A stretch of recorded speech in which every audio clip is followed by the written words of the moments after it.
நான் பிறந்ததே சினிமா குட்டைக்குள்ளே தான் பிறந்தேன். நினைத்ததை முடிப்பதில் எங்கள் அம்மா வந்து ரொம்ப எம்ஜிஆருடைய ரசிகர். கூட்டு போய் அங்கே படம் பார்த்துக்கிட்டு இருக்கும்போது அந்த திரையை பார்த்து என் நிலையின் உன் நிலையை சந்தித்தால் அப்படின்னு அந்த கத்தி சென்ற கற்றுக் கொடுக்கும்போது நான் பிறந்தேன். பிறந்த 5000 ரூபாய் பணம் கொடுத்தாரு. குடியிருந்த கோயிலா தெரியல எனக்கா. ஏன் நான் பிறந்ததே அப்பத்தையும் பிறந்தேன்னு சொல்றேன். எனக்கு என்ன ஆக்சுவலா ஆமா 5000 ரூபாய் பணம் கொடுத்து விட்டு இருந்தாரு. இந்த தேட்டர்ல இந்த மாதிரி இப்படி பிறந்திருக்காங்க அப்படின்னு சொல்லி எழுதி அனுப்புவாங்க. எழுதி அனுப்பும் போது கொடுத்து விட்டு இருந்தாங்க. கொடுக்கும் போது அதுக்கப்புறம் பார்த்தா ஒரு 8 வயசு 9 வயசுல எங்க ஊர்ல வந்து கால்ரா அம்மா நிறைய வரும். உங்களுக்கு தெரியுமில்ல, அந்த வெயில் பகுதி அதிகனால.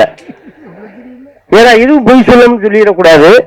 அப்ப பார்த்தா எங்க அம்மா வந்து ஒரு சட்டி கஞ்சியை கொடுத்து, அவங்களும் எங்களுக்கு ரொம்ப உறவினர்கள் தான்.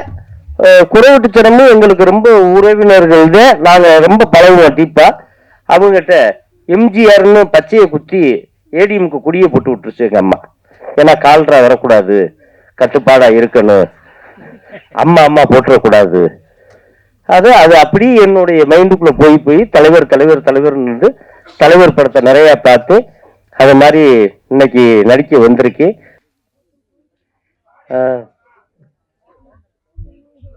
ஹலோ வந்துச்சா?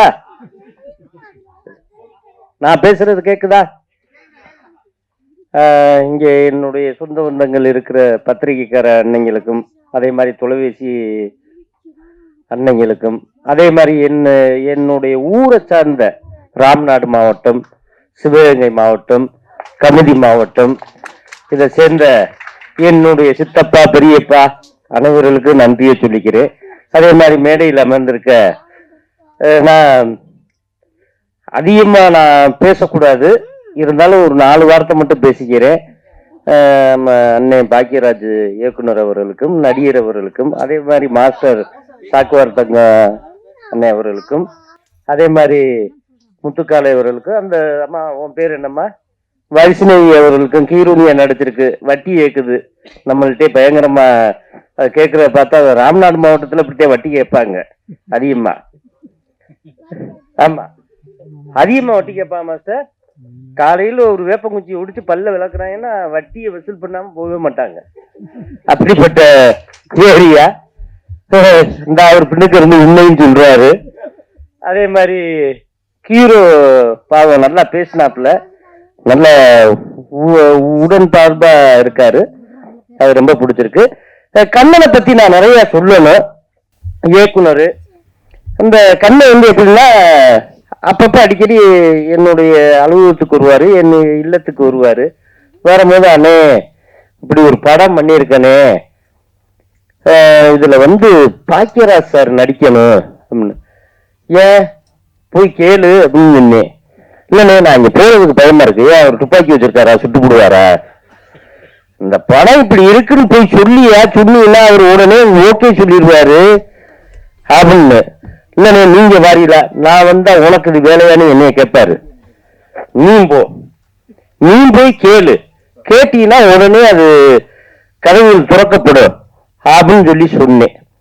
சொல்லும் போது அப்புறம் ஃபாலோ பண்ணி போய் எப்படியோ பிடிச்சிட்டாரு. பிடிச்சிட்டு அவங்க சீன்னா எடுத்துட்டு லாஸ்ட் எண்டு சீன் இங்க ஒரு இதுக்கிட்ட சென்னையில திருவேற்காடுக்குள்ள வச்சு எடுத்தாப்புல. சரியான வெயில். 2வது இந்த மண்டையை புழக்குது, என்னன்னு தெரியல. கண்ணன்கிட்டதான் பேசுறோமா கேமராட்ட பேசுறோமான்னு எனக்கே ஒன்றும் தெரியல. நடிச்சு கொடுத்துட்டு வந்துட்டேன். அதே மாதிரி அவரு ஐயா அந்த உள்ள பேசும்போது ஒரு விஷயம் சொன்னாங்க.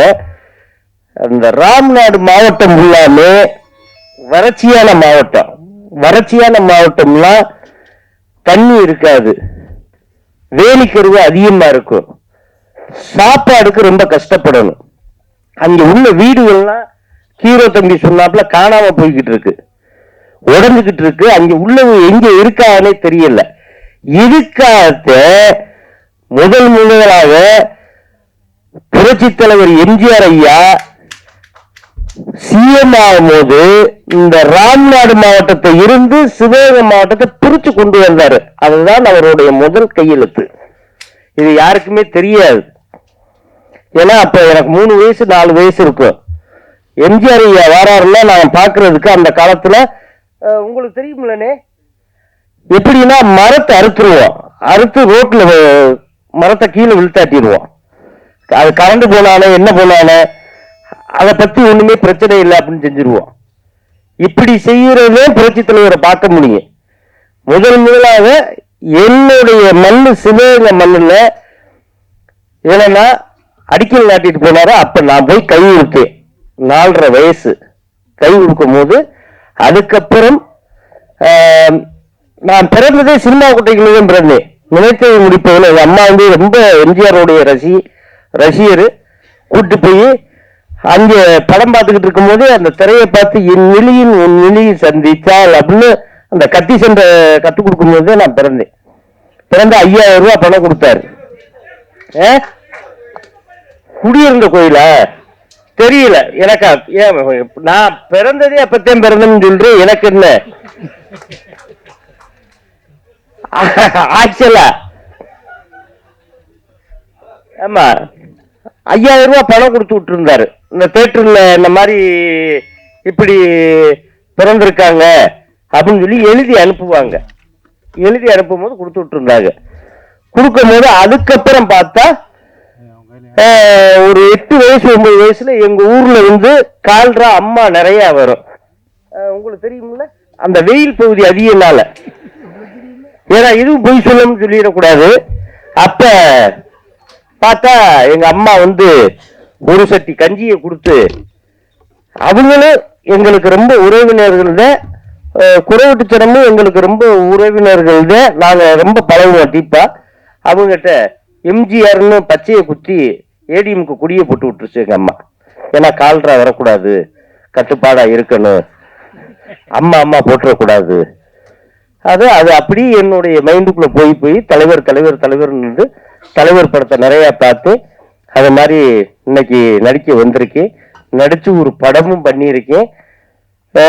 ஒரு தயாரிப்பாளர் இதுலையும் வந்துட்டு ரொம்ப சந்தோஷம். அதே மாதிரி